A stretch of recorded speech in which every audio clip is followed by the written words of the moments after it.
When Days Gone was announced during the same E3 press conference as the likes of God of War and Death Stranding back in 2016, it's safe to say that it probably made the smallest splash out of all the Sony exclusives unveiled during the show. There was some impressive tech on display, but even during our behind closed doors look at the game, it seemed clear it was still in need of a bit of work. Jumping forward to today then, and there's little doubt that there's been anything but hard work going on at the offices of Sony Ben since that showing. I'll hold my hands up and say I was extremely sceptical of Days Gone going into it, but after spending an enormous amount of time with it over the past couple of weeks, I don't think I ever needed to be. You see, a lot of the promo for Days Gone focused on things that seemed to be fairly generic. Zombies? Ugh. Another huge open world? Come on. A protagonist with a dead wife to try and avenge? Ugh. I thought they were going to put a bullet in his dog as well. The underlying fact is that Days Gone genuinely holds its own in a crowded genre, and it does so with an intricate mix of systems, narrative, and surprisingly engaging gameplay mechanics that all interlock to provide an experience that's more than the sum of its parts. Let's start with the narrative. You play as Deacon St. John, a lovable asshole who's part of a biker gang, separated from his wife during the outbreak of the freaker apocalypse. Bundling into a helicopter with limited space, Deacon vows to find her with... Yeah, stop me if you've heard this one before.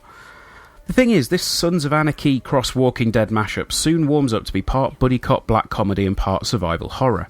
You and your pal Boozer find yourself 700 or so days later holed up in a watchtower, surviving on what they can craft, and with Deacon hellbent on finding out exactly what happened to his wife, all while smashing their way through hordes of freakers as well as the psychopathic Ripper religious cult and the ever-present other factions of human antagonists as well.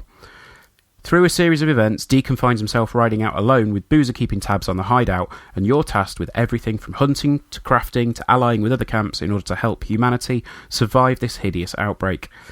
Without spoiling anything, I was actually really impressed with the story. It doesn't rely on overwrought cliches for the majority of the time, and on the odd occasion that they are pulled out of the hat, you either don't notice them or simply don't care. With that being said, the pacing does feel quite slow to start with, but it picks up quite quickly after a certain point and gradually raises to a suitably bombastic climax at a reasonable clip. The two biggest things that stand out in terms of gameplay when it comes to Days Gone are quite simple: the bike and the hordes. The bike is more than a means to get around the map. If you're familiar with any aspect of biker culture, you know that they're essentially extensions of the riders. There's plenty of customization to slap on your saddle and improve everything from the handling to the headlights, but if you stray too far from the path, you'll need to make sure she's topped up on fuel. As you open up the map, you can fast travel to unlock Nero outposts, who are the shadowy organisation investigating the goings-on, and camps that you've befriended. The wrinkle here is that you need to clear out the nests that the freaks have built around the world before you can open up certain fast travel routes. It's a definite change from the climb this tower, hit a button method of unlocking parts of the map, and it's a really welcome one as well. If you clear out a nest during the day, you'll encounter a bigger wave of freaks that spew forth from within, but if you do it at night, you'll find yourself up against fewer yet stronger enemies. While I'm talking about freaks, honestly the word freak is used sparingly in the game itself. The second mechanic mentioned above is to do with the hordes. Now, sure, you've seen big bunches of zombies in games before, but the first time you encounter a big horde in Days Gone, yeah, something's going to drop. It might be a jaw, if it's late at night, then it might be a bit of poo. There are plenty of hordes roaming the world of Farewell, Oregon, and they will mess you up. You remember that scene from the reveal trailer where he tries to interrupt a horde at a sawmill? That wasn't E3 magic. The horde focuses on you, it fixates on you. The AI's improved from early preview sessions so that the horde now kind of swarm around you if they get the opportunity, and they don't just chase you in a straight line, they try and cut you off, and it's a real, mob mentality. They stumble over each other, they trample each other, they scratch and claw just to get a hold of you. So if you're going to take one on, just make sure that you're tooled up, because when things go down, they really do go down.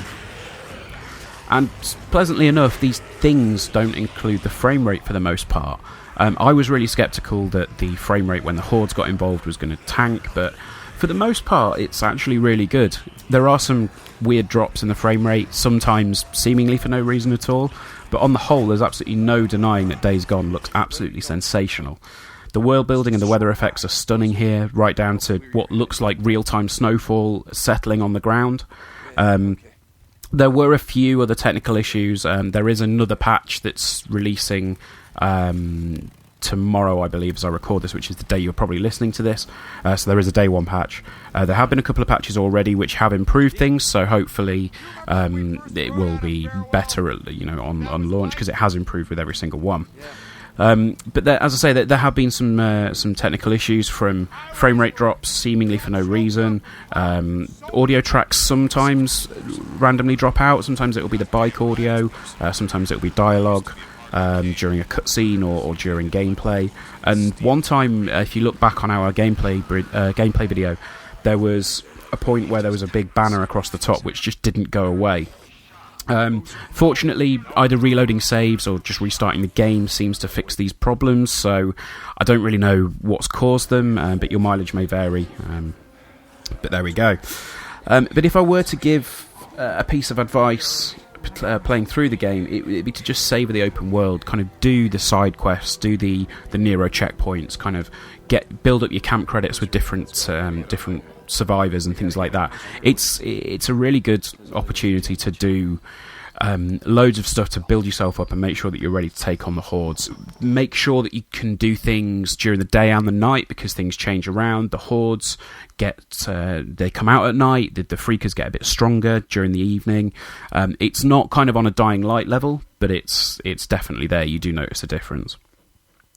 So overall, if you basically took bits of games like Dying Light, Far Cry, The Last of Us, and then a bit of Sons of Anarchy, and a bunch of other open world titles, and put them all into a blender, you'd probably end up something similar to Days Gone. It's a game with lots to enjoy, a ton of world to explore, and absolutely sensational visuals to take in. As seemingly generic as much of it is on first glance, Days Gone opens up to prove that it's capable of punching its weight in a crowded area of the gaming landscape.